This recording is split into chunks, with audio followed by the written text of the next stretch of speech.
ইবলিস কাদেরকে বিপথগামী করতে পারবে না? এ, মুমিন বান্দাদের। বি, আল্লাহর একনিষ্ঠ বান্দাদের। সি, আল্লাহর দিকে প্রত্যাবর্তনকারীদের। ডি, বেশি বেশি আল্লাহর স্মরণকারী বান্দাদের।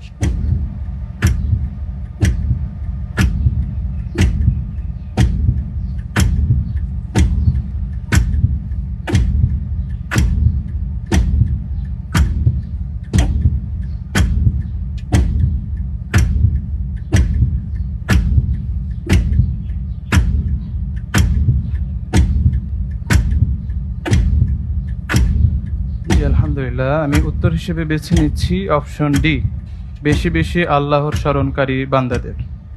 প্রেস করে দিব। জি ইনশাআল্লাহ। লক করা হোক ডি, বেশি বেশি আল্লাহর স্মরণকারী বান্দাদের। আপনি অপশন ডি কে পছন্দ করেছেন কোন কোরআনে কারিমের কোন আয়াতের উপর ভিত্তি করে? এটা আমার মনে হয়েছে, আল্লাহ আলাম। আচ্ছা, তবে আচ্ছা। এটা কনফিউজ।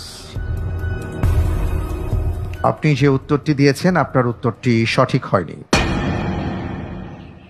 সূরা সদের মধ্যে এবং আরো নানা জায়গায় একটি ঘটনা উল্লেখ করা হয়েছে, যেখানে ইবলিস যখন সেজদা করল না আদম আলাইহিস সালাতু ওয়াস সালামকে, এরপরে সে আল্লাহ সুবহানাহু ওয়া তাআলার সাথে কিছু বিষয় চ্যালেঞ্জ করেছিল।